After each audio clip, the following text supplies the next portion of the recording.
Hi everyone, it's Margaret Ashton. Here for round 2. I wanted to demonstrate where several videos back I discussed about how to improvise regarding missing pieces. Well, I have realized that the wallpaper that is needed for this particular piece is missing. So I have decided to do my best to match what the other pieces. This is a big post and this is going to go on here because it's going to help stabilize the second platform, the second level. So I tried. This is the only blue out of my collection over here. Out of my collection over here that I can find for blue. So something that would match with. Now this looks a little lighter, but we will see how it dries. Maybe if I try 2 coats, it might be a good thing. So again, same thing with the painting. I need to get a paintbrush.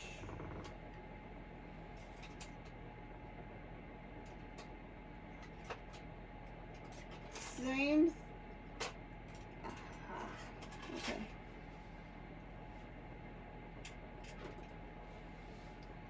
All right. So same thing with the paint. The painting.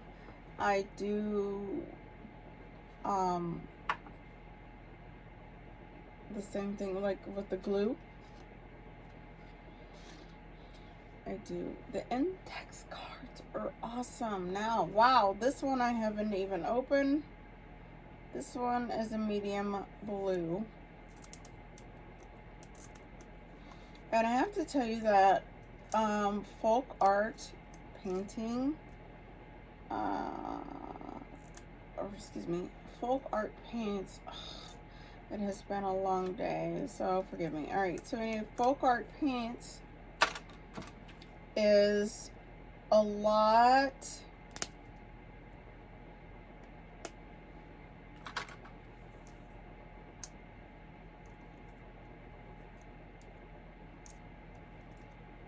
folk art painting tends to be one of my favorites, and they have a lot of colors. Not only that, they just tend to blend well. So I have folk art, and I have some other ones that I'll go into with you later. But this is what we're going to try. This is multi-surface. It is satin acrylic. So you do have to follow, kind of read what it is that you're looking at for the paint, what is available, and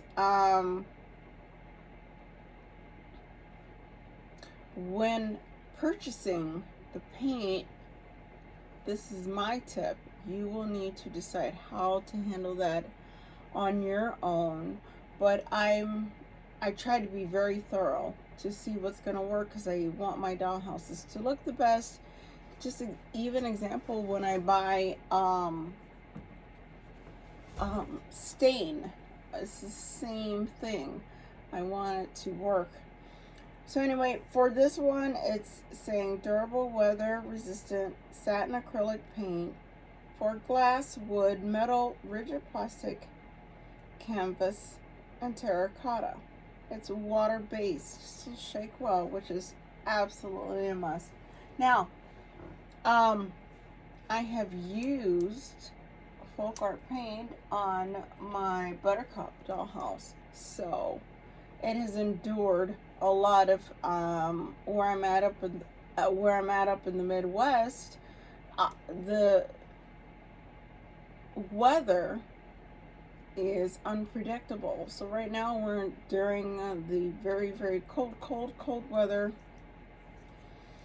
And one of the things I will suggest, if you would like to do, I do have to keep I keep a light on and keep what it is I'm working on underneath, just to kind of keep it warming.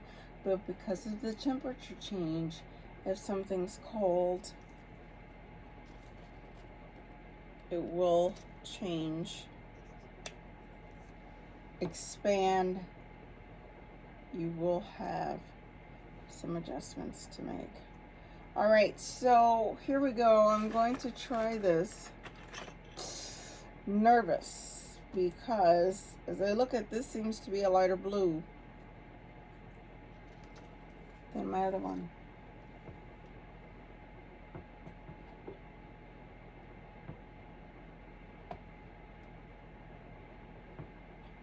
I do not, and let me tell you, I've been very thorough about buying. What about ink spot?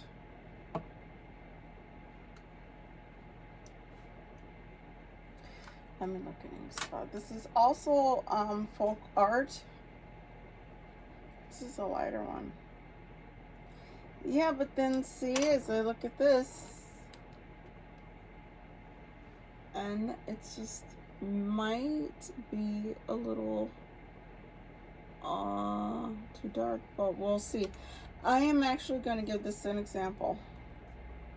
Just pour a little sample, and then see which example looks the best.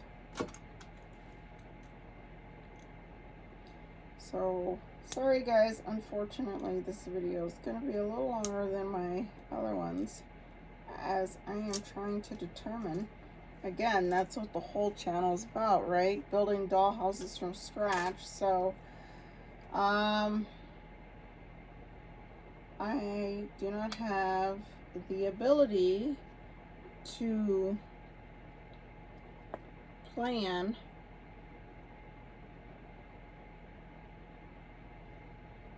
the perfect video. What you get is coming live. This is literally it. Okay, well, definitely looking at these I've got two different colors. Can we see? That one is the ink spot.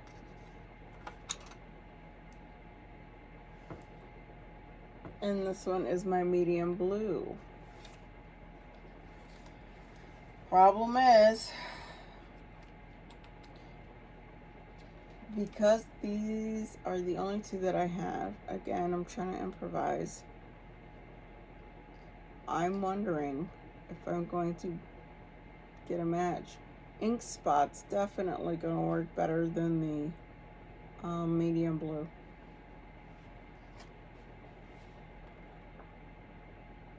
Or I could always chicken out and just paint the post the one magic color of white. But I'm gonna go with ink spot.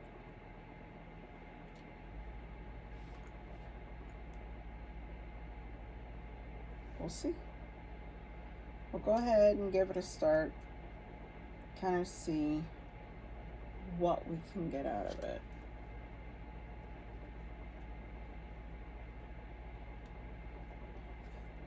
When you're painting, I'm going to suggest you just dab a little. You don't want to like a glob.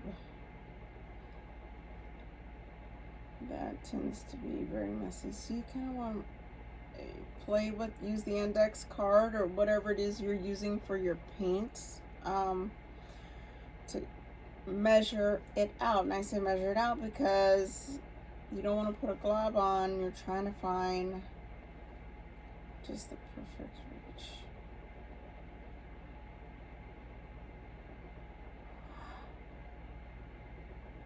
Oh my gosh. Oh my gosh, I might survive this sudden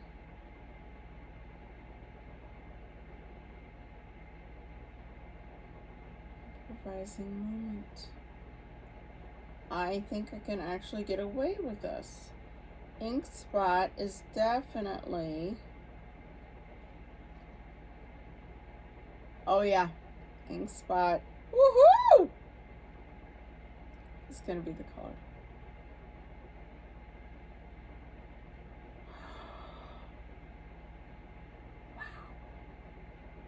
I have to admit, I am totally shocked. But having to improvise, wing it, whatever you want to call it, I am so excited. Because I will tell you right now, I was so nervous that this was not going to work. My main concern was, how was it going to look? Again, it tends to appear darker. So I am going to get my fingers here.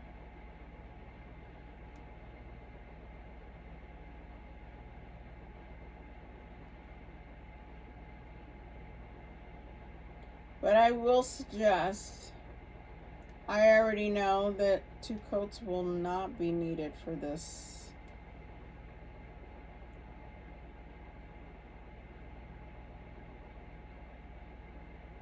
This one will be a one and done.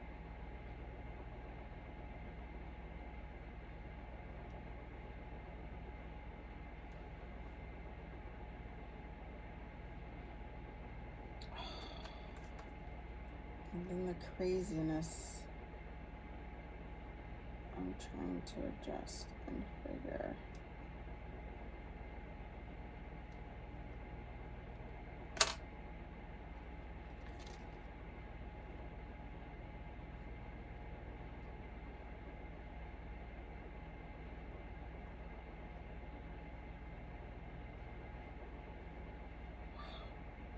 Woo-hoo-hoo. If I had not double checked and would have found this later,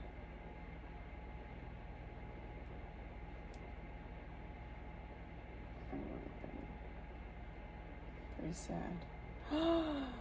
So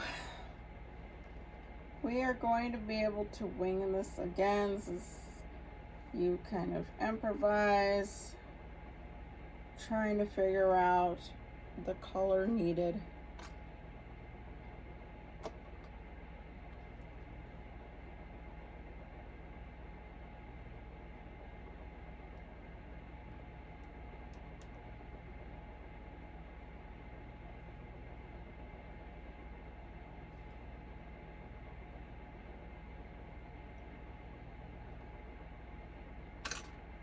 Everything. I was not expecting to have to use the paint, so I will have to run and get some water, but I was just like, always have clear water on the side.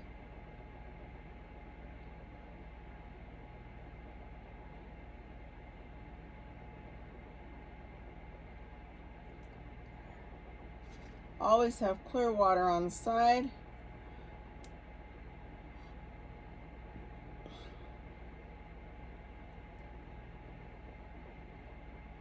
Or if you don't have like the little running waters, just have a cup so that you can dip your paintbrush in. Alright, so you see I'm trying to keep it from not touching. We're going to see how that comes out. And if there's an issue, I will again improvise and most likely make that the bottom. But here we are. I had to, totally on the fly, that is something I was not expecting to have to do. I thought I had picked the right color blue, only to find out that it would not darken even with 2 coats, because you can probably say, oh, this might work, but once you put it out and well, I'm not an artist, so this was something that it was like a trial by error thing. So putting it out and realizing, oh my gosh, that is so light. That is not going to work. And then I'm lucky that I happened to double check and we found the ink spot.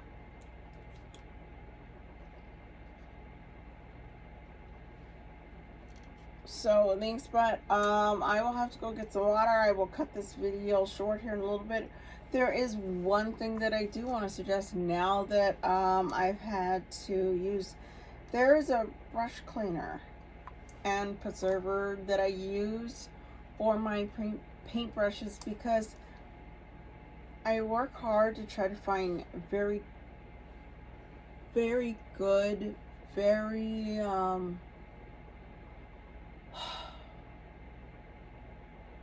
well-made paint brushes because they're hard to find. You can't just go anywhere and just buy paint brushes.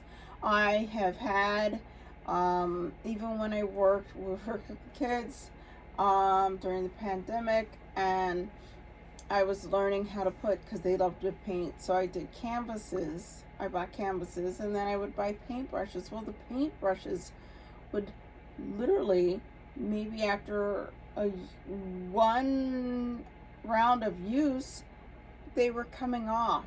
They were coming apart. The bristles were all over, so it was a mess.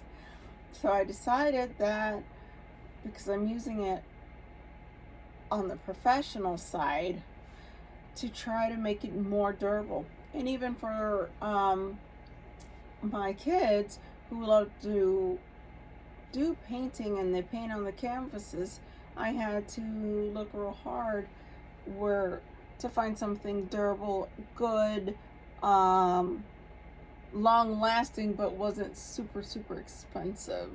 So again, you go to your hobby stores, kind of try to figure that and see what it is you can find. As I said, this one lasted longer than what I thought because of the painting. Now this will go in the stud. Before I return, I'm going to end up putting everything else together, and well, we'll see. But the next one will include putting up the second story platform. So thanks guys for hanging out and dealing with the unexpected painting session. But I think we can all learn, as I said, find your system, what works for you, and improvise. Building dollhouses is not, you will never find the perfect way to put it together. I can tell you that right now. And I've been working on I've been working with 3 different scales, and I will be upping to working on a 4th scale, the bigger ones. So love what you do. It's something to get used to, and if it's something that you're interested, keep going and find that system. I'll talk to you later.